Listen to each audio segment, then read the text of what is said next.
অসুস্থ অবস্থায় আসলে 11 দিন ছিল, 3 দিন না 4 দিন না, 6 দিনও না 4 দিনও না, উনি 11 দিন অসুস্থ হয়ে পড়েছিলেন। আজকে যে তদন্ত কমিটিতে হয়েছে এটি কিন্তু আমাদের শুধুমাত্র আমরা কয়েকজন স্ব ইচ্ছায় সেটা কিন্তু না, সমষ্টিগতভাবে শিল্পী সমাজও চাচ্ছে, আমার শিল্পী সমিতিও চাচ্ছে। একটু আগে আমি মনিকে ফোন করলাম, মনি মামা আপনি কি আসবেন? আসছেন না কেন? আমি এক্ষুনি আসতেছি মামা, আমি শুধু দুলাবার জন্য দেরি করছি। ওনার কথার একটা কথা উনি সত্য বলে কিনা আমি ডাউট। উনি এখনো পর্যন্ত আসেন নাই, তবে এই রিপোর্টটা দিয়েছেন আমাদের ইঞ্জিনিয়ার রিপন ভাই কামরুল, মানে ওনার যে মেয়ের জামাই, উনি এসে দিয়েছেন এবং উনি 3 দিনে যে কাজ করেছেন কম না, যথেষ্ট কাজ করেছেন, উনি হয়তো আরও করবেন। আর ওনার ভাষ্য মোতাবেক উনি মুক্তির কাছে বলেছেন, পার্সোনালি বলেছেন যে অসুস্থ অবস্থায় আসলে 11 দিন ছিল, 3 দিন না 4 দিন না, 6 দিনও না 4 দিনও না, উনি 11 দিন অসুস্থ হয়ে পড়েছিলেন। ওনার বাথরুম হচ্ছিল বিছানাতেই। তো উনিও বলেছেন যে তখন এটাই গাফলতি মানে ছিল যে ডাক্তারটা দেখানো হয়নি। তো এখন আমরা এগুলো আসলে যে আমরা সবাই মিলে তদন্ত করব, তদন্ত করার পর আরও ওনাদের যে হসপিটালের রিপোর্টগুলো আছে সেগুলো আমরা আনতে বলেছি, সেগুলো আমরা তদন্ত করব।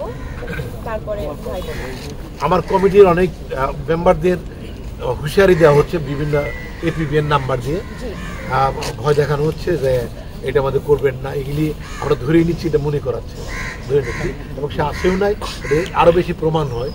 He is very damn care, right? উনি মানে ওর পুলিশের অনেক বড় থাকা ভালো, কিন্তু ন্যায়ের পথে থাকলে খুব ভালো হয়। এখন একটা অন্যায় করে তার পুলিশ আমাদের দেখাতে যায়, আমরা বোধহয় বসে বসে তা দেখবো না। তো আমি একটু উত্তরটা দিচ্ছি।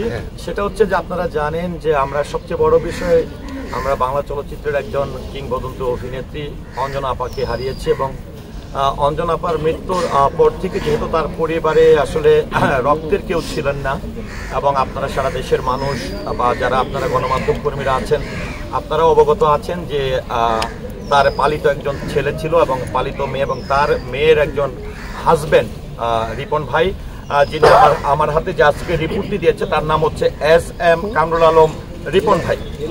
তো যখনই আসলে অঞ্জনা আপার মৃত্যুটি হওয়ার পরে আমরা আল্লাহ তাআলার অশেষ রহমতে যথেষ্ট পরিমাণের সম্মানের সহিত আমরা কিন্তু ওনার দাফনের কাজটি সম্পূর্ণ করেছি। এবং আপনারা দেখেছিলেন যে অনেক গুণী শিল্পীরা বা ওনার যারা সহকর্মী ছিল তৎকালীন 80 দশকের অনেক অভিনেতা অভিনেত্রী, চিত্রনায়ক চিত্রনায়িকা অনেকেই কিন্তু উপস্থিত হয়েছিলেন।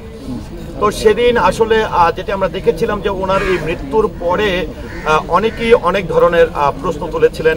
কেউ বলছিলেন যে এটা কি স্বাভাবিক মৃত্যু হয়েছে কিনা, আবার কেউ বলছিলেন যে এটাকে মানে অপমৃত্যু, এই কথাগুলো এসেছিল। তো তার পরিপ্রেক্ষিতে আমরা যেদিনই আসলে অঞ্জনা আপাকে শেষ বিদায়টি দেওয়ার জন্য FDC-তে নিয়ে আসি, সেদিনই আসলে আমাদের শ্রদ্ধাভাজন, আমার ভালো লেগেছে যে যারা গুণী শিল্পীরা, বিশেষ করে আলমগীর ভাই থেকে শুরু করে শ্রদ্ধাভাজন আমাদের উজ্জ্বল সাহেব, তারপরে আমাদের ইলিয়াস কাঞ্চন সাহেব, সবাই কিন্তু অঞ্জনা আপাকে একদম FDC থেকে শেষ বিদায়টি দিয়ে এগুলো নিয়ে পর্যালোচনা করতে বসেন। তারপর থেকে যেটি হচ্ছে যে আজকে যে তদন্ত কমিটিতে হয়েছে এটি কিন্তু আমাদের শুধুমাত্র আমরা কয়েকজন স্ব ইচ্ছায় সেটি কিন্তু না, সমষ্টিগতভাবে শিল্পী সমাজও চাচ্ছে, আমার শিল্পী সমিতিও চাচ্ছে।